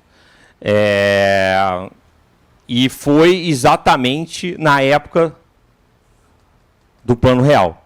Eu comecei a trabalhar com ele em fevereiro de 1994, e o Plano Real foi em julho de 1994. Tá? Então, eu tive o privilégio de ver todo esse período aqui, tá? Além da Copa do Mundo. Tá? Então, realmente, é como se vocês não têm a mínima ideia do que é viver nisso aqui. Tá? Por isso é que pessoal que estudou, que nem eu, que estudou na época da inflação, que viveu da época da inflação, você ouve falar assim, vamos fazer um pouco mais de inflação para ter um pouco mais de crescimento, chega a dar um arrepio, tá? Porque a gente sabe que não dá para brincar com esse negócio, tá? Posso fazer claro? Volta para o gráfico só para... Deixa eu fazer só um comentário, eu acho que é interessante, porque tem muito a ver... No fundo, quer dizer, a economia brasileira resistiu a tudo isso porque tinha um negócio chamado indexação. Não é? Essa ideia de que preços, salários, câmbio, não é? Ativos financeiros, tudo era reajustado pela inflação passada, não é? Permitia você, de uma certa forma, mesmo e essa rolagem diária da dívida, do volume inteiro da dívida pública, não é? Com um indexador que era um indexador dos preços internos, a economia brasileira não dolarizou, até a gente pode depois lembrar que no Plano Real você criou a URV, que era uma forma, e o câmbio acompanhava, não é? Tudo isso você conseguiu fazer para não cair na besteira da Argentina, por exemplo, que dolarizou lá atrás e até hoje paga o preço, não é, de uma economia que perdeu a moeda. Agora, o que é interessante ali, né, Luiz Otávio, só para lembrar, quando é que ela começa a subir ali? Exatamente em 1974. Não, 79. 79, é a segunda crise. Segundo choque do petróleo. O primeiro choque é um pouquinho antes, que é o período Simmons. É aqui, ó. 74, 79, Mas você vê que ali ela já começa, a derivada já começa a ficar positivo e vai. Então você, ao ter a correção monetária, tem uma frase muito interessante de uma grande figura chamada Roberto Campos. O avô, não o neto. O neto também é uma grande figura, mas o avô, não é? Ele criou a correção monetária em 1964, 65, junto com uma outra figura importante aqui da Fundação, chamada Otávio Gouveia de Bulhões, não é? Que também foi uma pessoa muito importante, ministro da Fazenda, Roberto Campos, ministro do Planejamento. Não é? Então ele cria a correção monetária, mais para correção de setor público e tal, e depois a correção monetária se espalha pela economia. E tem uma frase do Campos, o Campos era um grande frasista, que ele diz assim, eu criei um carneiro que depois virou um bode, não é? Eu sempre usei isso, não é, em palestras mostrando esse gráfico, dizendo assim, é que o carneiro é um animal bonitinho, assim, arrumadinho, né? E o bode é um animal mais feioso. Um dia, uma pessoa que entendia de ovinos, caprinos, suínos e moares, me disse assim, professor, o senhor até entende de economia, mas o senhor não entende nada de ovinos, caprinos, bovinos e moares, porque o senhor deve ser um moar é o burro, né? Mora é o burro. Porque, na verdade, o carneiro e o bode são da mesma família, a origem é a mesma. Não é? Então, o senhor está, inclusive, hoje em dia, seria até politicamente incorreto você dizer que o bode é feioso e o carneiro é bonitinho, né? Ainda estaria sujeito a ser processado. Mas, efetivamente, a ideia do Roberto Campos, né, foi lembrar o seguinte: eu criei alguma coisa aqui, lá no começo. Olha lá, o 64, bota 64 ali, marca 64 quando 64, não é, você entra ali, quando a inflação começa a cair. Né? Em 64, né, foi o início do período militar, a criação de uma equipe econômica muito boa, Roberto Campos e Bulhões, né, mais uma série de reformas, reforma tributária, uma série de coisas importantíssimas foram feitas, você consegue reduzir a inflação. Só que aí vem o primeiro choque do petróleo, 74. Vem o segundo, 79, bom, aí essa história toda. Então, o carneiro que virou o bode é porque, de fato, durante um período, não é, a correção monetária era positiva, era quase como uma ajuda, mas só como você indexa os preços todos de todos os ativos pela inflação passada e você tem choque externo e a inflação começa a disparar, virou o bode, virou uma atrapalhada que vai nessa coisa sem fim. Já falei demais, vou falar no final. Na verdade, só para complementar essa parte do bode e do carneiro, é o seguinte, é que a correção monetária, ela impediu que o Brasil quebrasse, tá? Mas ela também impediu que qualquer plano que a gente fez até o plano real desse certo, tá? E até hoje, tá? Até hoje, essa ideia da indexação, por exemplo, a gente está falando aqui do indexador dos aluguéis. Eu vou botar aqui uma sequência de remédios reajustado anualmente pela inflação. Salário mínimo é indexado à inflação. Então, essa indexação faz com que seja muito mais difícil você desinflacionar a economia. Porque, por exemplo, pensa o seguinte, a inflação em 2021, ela fechou em torno de 10% e 21%. Tá? O salário mínimo daquele ano foi reajustado por 10,21%. Tá? Então, um pedaço importante do índice de preços, ele vai ser reajustado em 10,21. Como é que você vai trazer uma inflação de 10,21 para 3,25, que é a meta desse ano, por exemplo, com um nível de indexação disso, com remédio sendo reajustado pela inflação passada, salário mínimo sendo reajustado pela inflação passada, aluguel sendo reajustado pela inflação passada. Tá? Então, o bode foi porque, se ele não deixou a economia brasileira quebrar, também impediu que a gente conseguisse resolver o problema da inflação no futuro. Tá? Por que a gente teve, por que deu certo qual foi a engenhosidade do plano real, tá? Foi usar, aquele negócio, sabe judô, jiu-jitsu, essas coisas que você usa a força do oponente para derrubar ele, tá? Mais ou menos isso. O que ele fez? Ele usou. Qual era o problema da inflação? A inflação era totalmente indexada. O que ele fez? Indexou ao máximo. A ORV, que o professor Luiz Roberto chamou a atenção, era um índice que corrigia a inflação diariamente. Então, ele estipulou um padrão que todo dia o ORV ia sendo alterado. E você, obviamente, qual era eles usavam a racionalidade do consumidor, tá? E do produtor. Se você pudesse ter o seu preço indexado a um índice que corrigia todo dia, você não ia ter? Tá? Numa época que a inflação estava rodando aqui, ó, fazia sentido, não fazia? E aí, o que eles fizeram?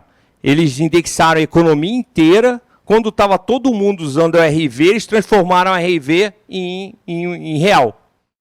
E aí, tipo assim, não tinha mais inflação real. Toda a indexação que estava no passado ficou naquela moeda que tinha sido substituída. É aquele negócio que vocês já, em algum momento, vocês vão ouvir no curso de vocês, que a moeda boa expulsa a moeda ruim. Tá? Então, a moeda boa, que era o RV, expulsou o cruzeiro, que era a moeda ruim da época. Tá? Então, se vocês quiserem entender por que a ORV deu certo, pense no jiu-jitsu, karatê, qualquer arte marcial normalmente usa a força do oponente contra ele. Tá? E foi o que o pessoal lá, principalmente o André Rezende, o Pécio Arida, com a Larida, tá? Que é a moeda que eles fizeram um paper que eles criam essa Larida, e a Larida virou a RV, que virou o que a gente tem hoje em dia, o real. Tá? Bom, uma outra coisa, só para terminar, que eu já estou falando para caramba, uma outra coisa que eu acho muito importante, o dia que vocês forem trabalhar no mercado, forem usar índices de preços de negócio, tomar muito cuidado quando forem usar os IGPs. Eu falei, o IGP é um bicho diferente. Tá? Por quê? Olha só, vimos que os IGPs são formados por 3 partes. O IPA, o IPC com 30, o IPA com 60 e o INCC com 10. Tá? Portanto, para calcular um mês, basta multiplicar as variações mensais desses índices pelos seus pesos, correto? Faz sentido, não faz? Eu pego a variação do IPC, multiplico pelo peso do IPC, pego o peso do IPA, multiplico pela variação do IPA, pego a variação do INCC, multiplico pelo peso do INCC, somo as 3 contribuições, vai dar o número final. Faz sentido, não faz? Vamos ver. No mês de fevereiro, o IPC-DI foi de 0,34. O IPA-DI foi de menos 0,04 e INCC-DI de 0,05. Então, vamos lá. 0,34, tá? Peso 0,3, menos 0,04 vezes o peso, que é 0,6, 0,05 vezes 0,1. Quando você faz essa soma, se vocês quiserem usar a calculadora de vocês, vai dar 0,10 menos 0,2 mais 0,01, que dá 0,09. Então, esse aqui seria o IGPDI de fevereiro. De fevereiro. Correto? Qual foi o resultado final, oficial? 0,04. Tem alguma coisa errada. E aí, o que fazer? Lembrar que os índices de preços são números índices. Então, vamos ver. Número índice do IPCA, do IPC em janeiro, 387,66. Número índice em fevereiro, 388,98. Variação percentual, 0,34. Mesma coisa com o IPA, tá? Ou seja, peguei os dois, dá a mesma coisa. E o INCC. Só que, em vez de eu pegar as variações, vamos ver se eu pegar os números índices. Eu pegar o índice de fevereiro do IPC, multiplicar por 0,3, pegar o do IPA, multiplicar por 0,6, pegar o do INCC e multiplicar por 0,10, dividido pelo IPC de janeiro, pelo peso, pegar o IPA pelo peso e o INCC de janeiro pelo peso. 0,04. Tá? Então, toma muito cuidado, tá? Ou seja, por que isso é importante? Vocês guardarem isso. Porque o dia que vocês tiverem que projetar os IGPs, vocês foram trabalhar num banco, foram fazer algum estudo, vocês tiverem que projetar os IGPs, você pode ter acertado certinho o IPC, você pode ter acertado o IPA, você pode ter acertado o INCC e você vai errar o número final. Porque você não fez a conta direito. Tá? Então, quando vocês forem fazer a planilha de IGPs, façam a planilha com os números índices e não com as variações.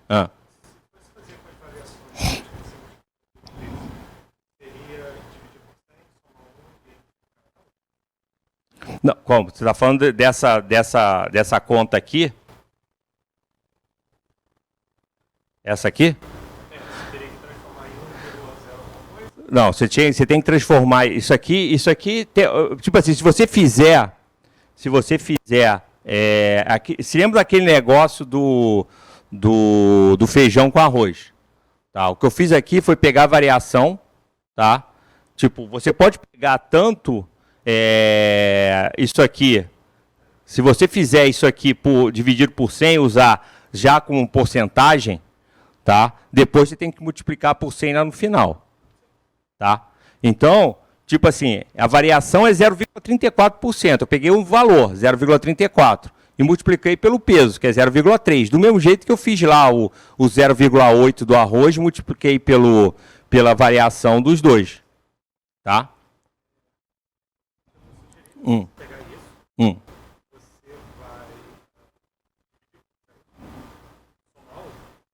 Tá falando isso aqui. Isso aqui. Cada um deles. Certo.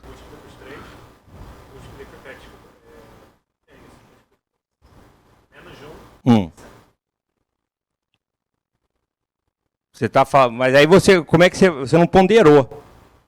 Não, então, isso, por exemplo, 0,3 está falando, 0,3, pegar aqui, 0,10 mais 1, dividido por 100 mais 1, dividido, que aqui é dividido, né? Dividido por 1,0002 vezes 1,0001. Vai dar a mesma coisa, porque aquela nossa brincadeira, se lembra? Você podia chegar no mesmo número de duas formas diferentes. Tipo, eu acho que essa aqui é mais fácil. Se você já tiver o número índice, tipo assim, porque aqui está grande, mas se você tiver o número índice, você põe numa planilha de Excel isso aqui. Você... Não acho. Sabe por quê? Porque, na verdade, você não vai... Esse índice você já vai ter. Você não vai formar esse índice. Entendeu? Você vai pegar uma linha, vai pegar outra linha, multiplicar e fazer uma soma das três. Obviamente, aquele negócio que eu falei, você pode escolher sempre o jeito mais fácil. Tá? O que você não pode... Eu acho esse jeito mais fácil. As minhas planilhas são assim. Tá? Mas você visualiza melhor usando o fator, que o fator é esse 1, a variação 0,34 dividido por 100 mais 1, isso aí chama fator. Tá? Então, se você quiser usar o fator desse jeito, eu acho menos intuitivo do que usar o número índice.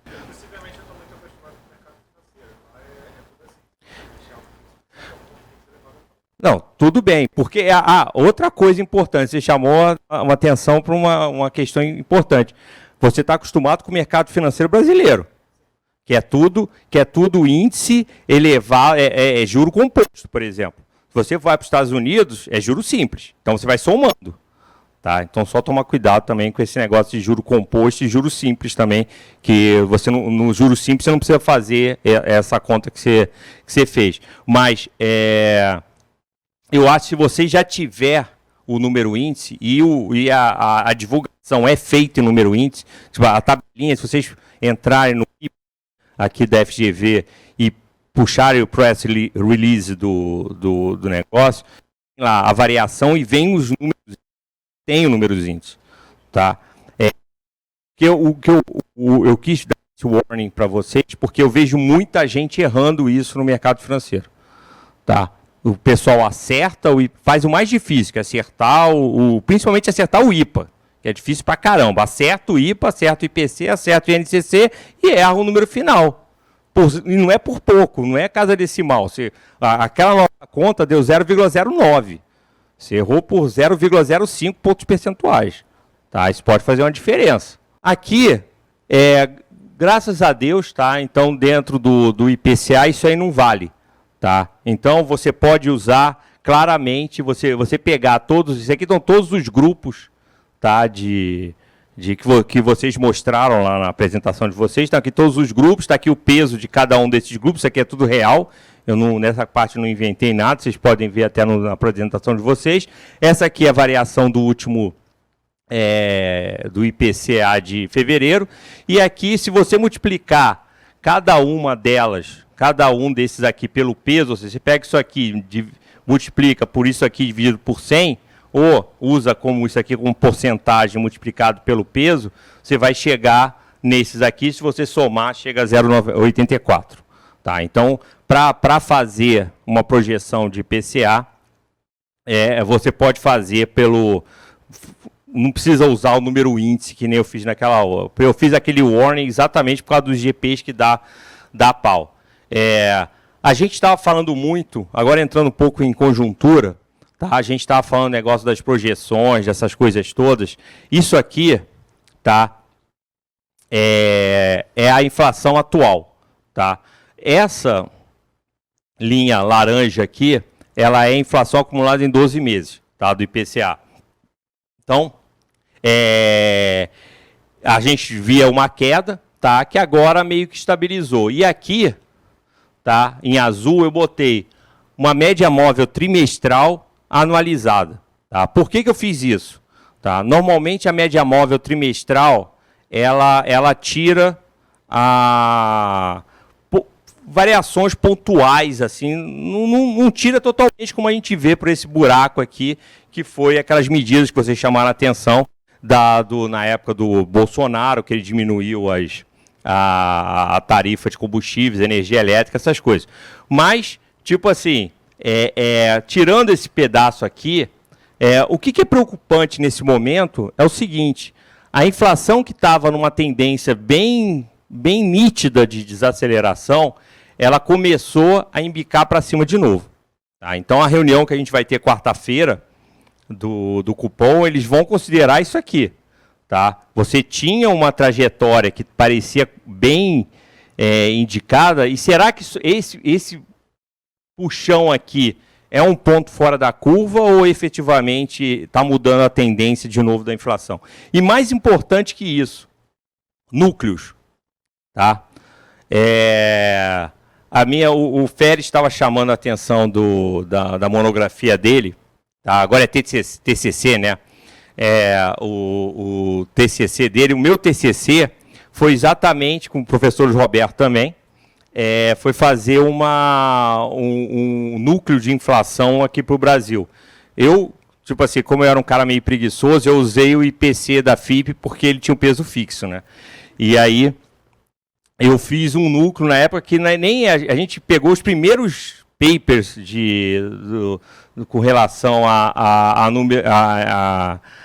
núcleos. Esse aqui é um núcleo, média dos núcleos, tá? É uma coisa que o Banco Central solta, na verdade são acho que 10 núcleos, mas ele usa 5 que ele considera mais estáveis e ele faz uma média, tá?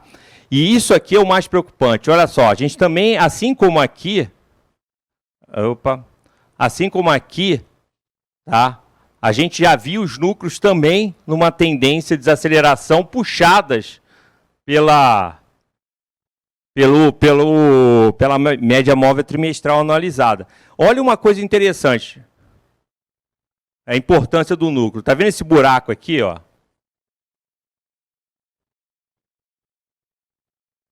Praticamente não aparece aqui. Tá? Se você podia até fazer uma linhazinha aqui, ó. E aí voltou. Tá? Então, a situação da inflação aqui no Brasil está bastante complicada. Tá? Então, eu acho que é uma coisa para ser levada em consideração. E, só para finalizar, duas coisas aqui. Primeiro, como é que a gente faz uma projeção de inflação? Tá? Bom, se você quiser uma inflação de médio prazo, tá? Você tem que usar uma curva de Phillips ou um modelo de VAR, tá? Que vocês vão aprender, mas no dia a dia, por exemplo, eu quero saber a inflação do IPCA 15 que vai sair na sexta-feira. Tá? Eu não vou fazer um modelo, uma curva de Phillips, nem vou fazer um VAR que não vai me resolver em nada. Tá? Eu uso o que a gente chama de coleta de preço. Tá? Essa coleta de preço, inclusive, é uma coleta que o professor Roberto criou junto com um amigo nosso, Paulo Bruck. Tá? Até hoje eu uso ela. E aí ele vai, as pessoas, do mesmo jeito que os coletadores do IBGE vão lá no supermercado saber o preço de cada um, o pessoal do Paulo Bruck vai lá para coletar também. A gente tem, tipo assim, eu botei aqui, em azul, seria a nossa projeção pela coleta dos índices de preço, do IPCA e IPCA 15. Em preto são os números que saíram. Tá? E a gente tem esse mesmo gráfico para todos os itens do IPCA. Tá? Então, a partir dessas coletas, tá, de cada índice, a gente projeta o índice. Ou seja, aqui tem muito de arte. Tá? Você chegar, obviamente, e botar, nossa projeção de inflação vai ser 0,50 e alguma coisinha. Tá? Provavelmente não vai estar certa. Tá? Você tem que ter um pouco de sensibilidade para fazer isso. Mas, basicamente, é isso que todo mundo faz. Tá? Aqui a FGV ela vende uma coleta também, tá? Muito boa, que muita gente no mercado financeiro utiliza essa coleta. Tá? E é basicamente assim que se faz inflação de curto prazo. Tá? Não tem nenhuma mágica. Tipo, você quiser, eu quero saber a inflação de 2026, aí ninguém vai fazer assim. Tá? O pessoal vai usar uma curva de Phillips ou um modelo de VaR, normalmente mais curva de Phillips. Tá? Mas se você quer saber a inflação daqui a 1 mês, 2 meses, o cara vai usar isso aqui. Tá? E, só para finalizar, essa aqui é a nossa projeção. Tá? Então, a projeção do alfa está em vermelho. Tá? A projeção do Focus está um pouco defasada. Não peguei a de hoje, a de vocês está mais atualizada, ainda está em 5,96, a nossa ainda está em 5,90. Tá? Mas você vê que está, tipo assim, tem uma variação aqui, uma ali, mas está mais ou menos convergindo pela mesma. A gente tem, tipo, a gente vai conseguir a meta nesse ano? Não vai. Tá? Mas a inflação está convergindo para um nível mais baixo, mais próximo do 3%, que vai ser a meta daqui a alguns anos. Tá? Bom, só a lista, tá, que eu me lembrei na hora que eu fiz de coisas que são indexadas à inflação, e daí a importância, tá, a questão da indexação da economia. Tá? Então, tudo isso aqui é indexado, inclusive remédio. Tá? Vai ter agora um aumento de remédio. Tá? Vocês ainda não usam, graças a Deus, remédio, mas a gente já está numa idade que tem que tomar um pouco mais de remédio, então a gente se preocupa com reajuste de remédio, tá? Plano de saúde, dissídio, essas coisas todas. Tá? Então, obrigado. Tá? Desculpe aí, eu já falei para caramba, já tinha gente dormindo lá atrás, já perdi alguns recrutas no meio. Tá? Então, desculpe aí, eu demorei muito. Tá? Mas agora fica com o Luiz Roberto que vai. Bota de volta aquele gráfico lá da inflação no Brasil. Só obrigado. Só, enquanto o pessoal está colocando, só uma propaganda, eu já mandei para vocês amanhã, tá? Vai ter também aqui à tarde, extra para quem quiser, tá? Fora dos 12 encontros, mas vai contar como encontro. O professor Luiz Araújo vai falar sobre metas de inflação em regime de fragilidade fiscal. É mais acadêmico, mas pode, né, ter relacionado aqui com isso. Não, isso aqui só para conversar com vocês um pouquinho, quer dizer, eu já dei vários spoilers, mas vejam o seguinte, né? 1964, né, Campos e Bulhões, né, você faz uma série de reformas, moderniza a economia brasileira, né? Eu acho que você tem dois Brasis, você tem o Brasil, do ponto de vista da economia, pré-64 e o Brasil pós-64, quando você tem instrumento, criação do Banco Central, tudo isso. E você tem, né, uma série de medidas e você tem um período longo aqui, não é, de inflação baixa. Né? O 1974, governo Geisel, o ministro Mário Henrique Simonsen, não é, vai ser ministro da Fazenda. Eu tive a oportunidade, né, ainda relativamente jovem, não é, de trabalhar com ele. Não é? E você começa com o primeiro choque do petróleo. Não é? E o primeiro choque do petróleo mudou, não é uma variável crítica, a gente já falou como no IPA nós tem uma importância muito grande, aí começa uma trajetória, né, a derivada muda um pouco e começa a acelerar. No segundo choque do petróleo, a coisa vai. Naquela, criado ainda no período, não é, do Campos e do Bulhões, não é, você criou no Brasil um mecanismo que existia naquela época chamado controle de preços, não é? Controle de preços industriais. Então você criou um órgão, não é, chamado Conselho Interministerial de Preços. Esse órgão, ele tinha o poder de estabelecer, né, estávamos num período, né, de exceção, né, com um governo militar onde você tinha um pouco mais de enforcement de uma série de regras, né, tudo isso, e você cria regras onde os preços industriais importantes, estamos falando de cimento, aço, automóvel, remédio, qualquer coisa tinha, teoricamente, que passar sob o controle. O controle começa no período Campos e Bulhões de uma forma não obrigatória, você criou um período de incentivos, se você seguisse metas que o governo estabelecia ali de preço, você tinha algum tipo de benefício fiscal, se você não fazia, você tinha. O que começa a preocupar é exatamente quando você começa a ter a correção monetária não sendo mais um instrumento que era o carneiro, mas sendo o bode, porque na medida em que você vai corrigindo o conjunto de preços da economia pela inflação anterior, você vai criando esse efeito. Primeiro choque petróleo, segundo choque, a partir daí o processo vai e perde o controle, e você tem, bem ou mal, eu sempre digo assim, só existem duas verdades em economia. Tá? A primeira verdade é essa, lei da oferta e da procura. É claro que existem distorções de mercado, claro que você tem que ter oligopólio, tem que ser controlado, tudo isso a gente sabe. Mas, efetivamente, se você for mexer nos preços, você vai criar distorções. E o controle de preços criava distorções. A outra é que não existe almoço de graça. O preço vai ser pago. E um dos preços pagos é exatamente esse.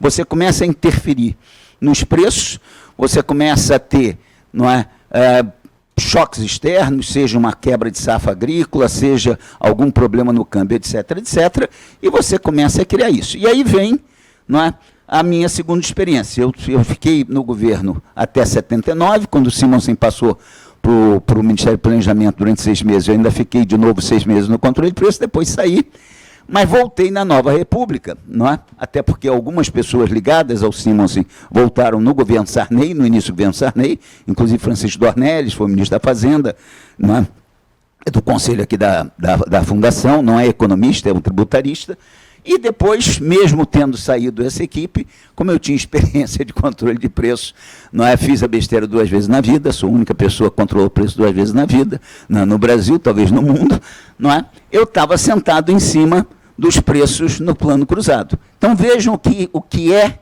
o poder de você ter num país, já na democracia, já com maiores liberdades, mas onde você ainda tinha um enforcement de um controle de preço. Você estabelece no dia 26 de fevereiro, ou 28 de fevereiro, que nenhum preço industrial pode ser reajustado, você muda, inclusive, a fórmula de cálculo do índice de preço, isso deu uma série de problemas depois, inclusive contestação na justiça, etc. Mas vocês vejam que a gente consegue fazer com que os preços saiam já de uma variação mensal próxima ali de 20%, isso aqui é 0, 10, 20, e caiam para até durante 1 mês ou 2 uma variação negativa. Só que você está fazendo uma coisa absolutamente, mexendo na curva de oferta e procura, você conseguiu ainda aqui ter um períodozinho de 6 meses, em que você ainda sustenta alguma coisa, mas eu tinha certeza de que isso ia explodir. Saí fora com 3, 4 meses, mas tinha certeza que isso ia acontecer. Então, o que eu acho que é interessante é de que depois você faz o plano Bresser, esse foi um plano de curtíssimo prazo, você já não consegue mais, vejam, fazer com que a inflação volte ao zero. Ela, cada vez mais, os agentes econômicos sabem que o governo não tem condições de fazer uma política fiscal, uma política monetária que, de fato, impacte sobre o ponto de vista da economia. Então, você tem taxas de aceleração cada vez mais fortes. Então, plano cruzado, plano Bresser, plano verão, e depois você chega nessa coisa, como o Luiz Otávio colocou aí, que foi uma inflação mensal de 80% ao mês, e vem o plano Collor. O plano Collor percebeu que aquele engano de achar que você fazia um congelamento de preço ia funcionar, faz uma medida ainda mais drástica, que é atuar sobre os ativos financeiros, o bloqueio dos ativos financeiros. Você tem uma queda, eu sempre brinco, dizendo o seguinte, que o Collor parece que era uma pessoa que tinha sido bem educada, ele tinha até estudado na Inglaterra, etc. Ele viu a teoria quantitativa da moeda, MV igual a PY. Lembra da teoria quantitativa? E aí, discutindo ali com os assessores, antes de assumir, disse, bom, mas se, subindo o M, sob o ponto de vista dos preços, dado uma velocidade constante, não há uma tendência aos preços subirem, por que a gente não acaba com M? Ou pelo menos derruba o M? Ninguém contestou, e o que fez foi isso. Só que, na verdade, os preços caíram, mas o Y caiu muito mais, claro. Deixa eu só fazer uma outra brincadeira. da questão, no mesmo nível da questão do carneiro e do bode, disseram que qual era o nome da ministra? Era Zélia Cardoso de Mello. Zélia Cardoso de Mello, foram perguntar para ela, ela tinha tirado a ideia do plano Collor, né? E ela falou que ela tinha estudado muito o que o Mário Henrique Simonsen dizia, de que o problema do Brasil, da inflação no Brasil, era excesso de liquidez. E aí foram perguntar para o Mário Henrique Simonsen, não sei se essa história é verdadeira ou não, mas é muito boa. E aí ele perguntava para ele, ela disse que você que tinha falado que a inflação no Brasil era excesso de liquidez, então que ela resolveu acabar com excesso de liquidez. Aí ele virou para o jornalista e falou, para matar o carrapato não precisa botar fogo na vaca, né? Mas vocês vejam, aí depois de 5 planos fracassados, Cruzado, Bresser, Verão, Collor 1 e Collor 2, não é? Você aprendendo com os erros, e foi um aprendizado duro, você cria um mecanismo, e o Luiz Otávio já comentou, de que você usa a própria indexação para acabar com a indexação, mas você não acaba com ela. Não, você não acaba porque até hoje, né, o Luiz Otávio colocou que não, você ainda tem item. Então, de vez em quando, você tem esses spikes. Aqui é o spike de 2002, 2003, aqui é o câmbio, aqui você tem alguns spikes de inflação. Agora, a coisa anterior, isto aqui, não há nenhum país do mundo que tenha, num período tão curto, sofrido, não é, estas mudanças tão acentuadas de preços. Mas por que, só para fechar, não é que eu brinco dizendo que não é, a gente fazia os preços? Porque, de fato, a gente tinha informação, não é, do que tinha sido, inclusive, coletado pelo IPA, não é, daí aquela coisa que eu falei, a partir daí pôde-se fazer o GPM, a gente sabia o que tinha sido autorizado, o que já tinha sido coletado, o que não tinha, e tínhamos umas metas, era 3% de inflação ao mês, coisa assim, e procurávamos fazer. Agora, isso nunca resolveu o problema. Era uma forma de você ir adiando, não é, o problema. Então, toda vez, não é, que a gente ouve falar de experiências heterodoxas, não é, que esse era exatamente o auge da heterodoxia, a gente tem que ficar cuidadoso, porque a experiência do Brasil é essa. Agora, é de fato um país que passou por um período, não é, muito grande de inflação, e esse tipo de doença, digamos, da sociedade, não é, ela fica muito arraigada, não é? Mas vocês colocaram muito bem na apresentação de vocês, não é, de que é preciso ter o quê? Uma política fiscal não é compatível com a política monetária, a política monetária não pode ser o único elemento para fazer, e esses são os desafios aí da economia brasileira atual. Mas eu acho que é interessante esse gráfico, e lembrando sempre, não é que como aqui, se você não colocar, você pode dizer que isso aí é um eletrocardiograma de um doente terminal, e esse doente era o Brasil. Foi um prazer enorme estar com vocês aí, tá bom? E complementar um pouquinho, mas quero uma cópia aí de vocês, que foi muito bom, tá? Obrigado. Obrigado. Vou fazer.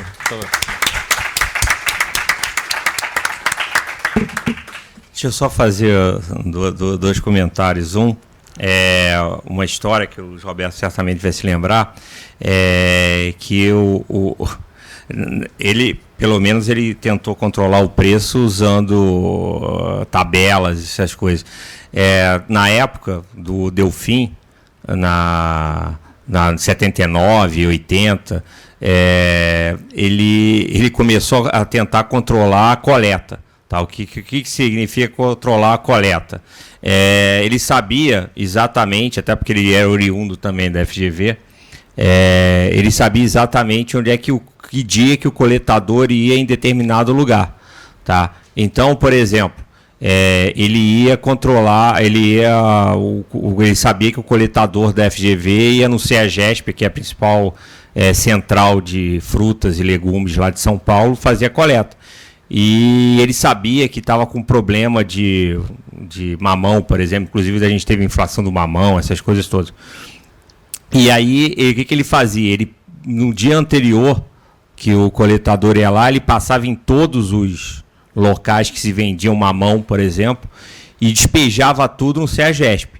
Tá? E aí o que acontecia? Oferta e demanda. Se você tinha um monte de mamão lá, e a demanda era a mesma, o preço do mamão caía. Então, quando o coletador ia lá, o preço do mamão tinha caído. Então, você tinha deflação do mamão. Então, ele controlou, a gente chegou a um nível, tá, em que a gente tentou controlar as coletas tentando burlar a lei da oferta e da procura. Tá? Então, para vocês verem que tipo, se a gente está vendo nossos outros irmãos com problemas de inflação acima de 100%, eles não estão nem perto das peripécias que a gente já fez com o índice de preço. E uma outra coisa, tá, que eu me lembrei da apresentação de vocês, que eu ia comentar, e o Luiz Roberto falou da importância da política fiscal na política monetária. Uma coisa que eu esqueci de comentar, quando vocês falaram da questão da importância dos bancos públicos, o perigo dos bancos públicos para a política monetária, eu acho que é importante explicar por que, tá, que os bancos públicos são tão importantes para a política monetária, pelo seguinte,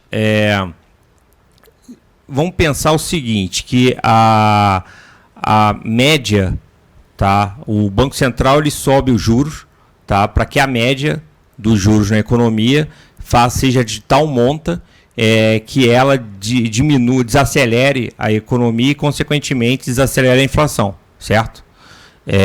Bom, imagina que BNDES, Banco do Brasil, Caixa Econômica, Banco Nacional do Nordeste, BDRB e outros bancos estatais comecem a dar taxas subsidiadas para empresas, para pessoas físicas, qualquer coisa que seja. O que vai acontecer com a média dos juros no mercado? Vai cair. Tá? Ou seja, se um pedaço da média dos juros na economia não é afetada pela política monetária, porque os bancos públicos estão subsidiando essas taxas, significa que os juros para os pobres mortais que não têm acesso privilegiado a essas taxas vai ter que subir mais do que estava previsto anteriormente, correto? É mais ou menos a mesma coisa da meia entrada, tá? Tipo, com relação à meia entrada, que tem uma frase da Margaret Thatcher que é muito interessante, que ela fala o seguinte: tem gente trabalhando, tem gente recebendo sem trabalhar, porque tem gente trabalhando sem receber. Tá? Ou seja, como o próprio professor falou, não existe almoço de graça. Tá? Digamos que a meia entrada que vocês pagam, que logo eu vou receber também, vocês estão pagando mais do que metade da tarifa. E quem paga em cheia está pagando mais do que pagaria antes, porque o cinema não vai trabalhar com prejuízo. Tá? Então, isso vale também para juros. Tá? Se tem alguém que está recebendo menos do que a Selic, é porque tem gente que vai ter que pagar mais do que ela para fazer a média ficar no nível que deveria estar. Tá? Então, é só fazer esse comentário. E eu acho que agora abrir perguntas, né? Se alguém quiser fazer alguma pergunta adicional, também queria já antes agradecer aqui, né, professor Luiz Roberto, Luiz Otávio aqui pela presença, né? Poxa, foi excelente a palestra, mas quem quiser fazer alguma pergunta ainda, fica à vontade, querido Igor. Só se tiver também uma pergunta, tipo assim, que eu esqueci de me apresentar com relação à minha formação, como é que eu cheguei até aqui, também está aberto, tá? Oi. Dá para ver? Tá. Minha pergunta é um pouco sobre a expectativa tanto do Banco Alfa quanto também do professor em relação à reforma tributária, no que tange à inflação, né? Porque, assim, muito se discute sobre ter uma reforma tributária que não diminua a arrecadação, sendo que, ao mesmo tempo, tem se discutido, pelo menos no governo, de uma alíquota de aproximadamente 25%. Sendo que a indústria ela é mais tributada do que isso. Em compensação, existe um outro setor, como alimentos, que tem isenção de PIS/COFINS, então acaba não sendo muito tributado. E também os serviços que eles não são tão tributados quanto essa alíquota de 25%. Também, parafraseando essa frase, não existe almoço de graça, né? Então, se a gente tiver uma indústria que está sendo menos tributada, teoricamente essa compensação viria de setores que estão sendo pouco tributados hoje em dia. Vocês têm essa expectativa de que alimentos realmente vai aumentar ou o governo ele vai tentar fazer algum plano para tentar diminuir essa inflação na alimentação? Porque, teoricamente, o plano de governo, principalmente no que tange à esquerda, é mais voltado para proteger os pobres ou até as classes que sentem mais. Isso, obviamente, passa pela inflação de alimentação. Eu acho que assim, a reforma tributária é alguma coisa necessária muito mais pela complexidade do sistema tributário brasileiro. Eu acho que esse é o grande ponto, né? Quer dizer, se você olha, né, eu me lembro de um trabalho do Banco Mundial que mostra assim como no Brasil até pagar imposto é muito mais difícil que em outros países. Quer dizer, então tem uma coisa que precisa ser feita de alguma forma. Agora, você tem razão, quer dizer, não existe como você fazer sem que alguns setores sejam mais afetados que outros, né? No sentido de tentar manter o mesmo volume de arrecadação ou até ter alguns ganhos. Claro que os ganhos de eficiência, não é, são mais importantes. Então eu acho que é muito difícil hoje em dia saber. Agora, de fato, eu não sei nem se em alimentos, mas o próprio serviço e veja, não é? Nós estamos falando de um índice de preço ao consumidor onde o maior peso são os serviços. Então você tem aí possivelmente algum impacto inflacionário, sim, quer dizer, então não sei se já está... Eu acho que tem duas questões aí, tá? Bom, primeiro, como o professor chamou a atenção, eu vou só exemplificar, tá? Você, por exemplo, você é uma empresa que opera nos 27 estados mais Distrito Federal, tá? Significa que você vai ter que ter 27 advogados tributaristas e 27 escritórios de contabilidade, porque cada estado tem uma alíquota de ICMS e tem uma legislação diferente de ICMS. Tá? Então, o cara que é especialista em ICMS do Rio de Janeiro não vai ser especialista em ICMS em São Paulo. Tá? Então, imagina o custo que a empresa tem, tá, de manter essa estrutura só para atender as questões tributárias no país. Tá? Então, eu acho que o Luiz Roberto falou da simplificação, tá? Eu acho que a simplificação vem junto com o aumento de produtividade. Tá? Então, as empresas, por um lado, você falou da questão de serviços, as coisas, e sem dúvida nenhuma vai ter uma redução do preço dos bens industriais e aumento do serviço e agricultura, só que, primeiro, vai ter um período de transição. Tá? Então, 5 anos, dependendo, tem várias questões sobre isso. Não sei ainda qual seria o período de transição, mas vai ter um período de transição, não é assim, amanhã começou a ser tributado mais.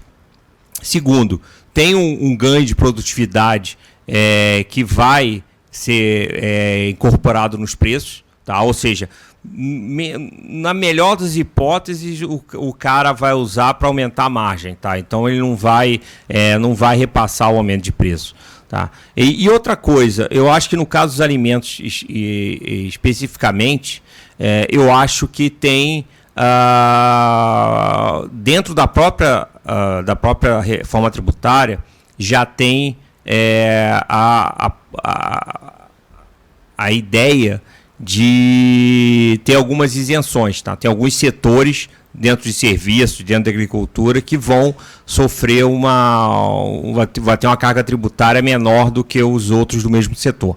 Tá? Então, é uma coisa muito embrionária, e uma coisa que eu acho que é importante ressaltar, essa reforma tributária que a gente está discutindo agora, ela é uma casca, tá?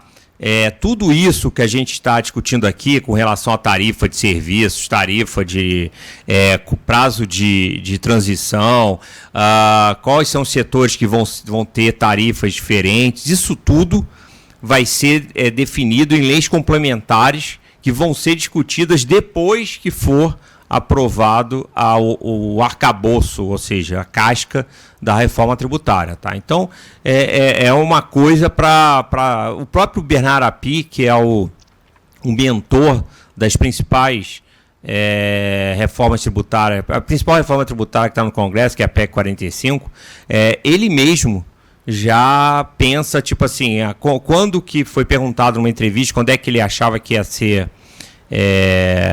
ia começar a valer, ele fala 2025, tá? Com tipo assim, um otimismo, tá? Então ainda tem um grande caminho para ela, mas eu tomaria muito cuidado com essa discussão a respeito, vai aumentar a tributação significa que você vai ter um aumento de preço no setor. Não, porque eu acho que o ganho de produtividade vai ser muito maior do que isso. Tá? Então, eu acho que uma coisa acaba compensando a outra. Tá? E mais alguém? Alguma pergunta? Não? Então, pô, quem quiser pode continuar ali também no coffee break ali, mas queria agradecer então aí mais uma vez aí o professor Luiz Roberto, né, o Luiz Otávio aí, por serem bem-vindos, espero, né, que voltem sempre aqui à Fundação. Obrigado aí pela participação. Valeu.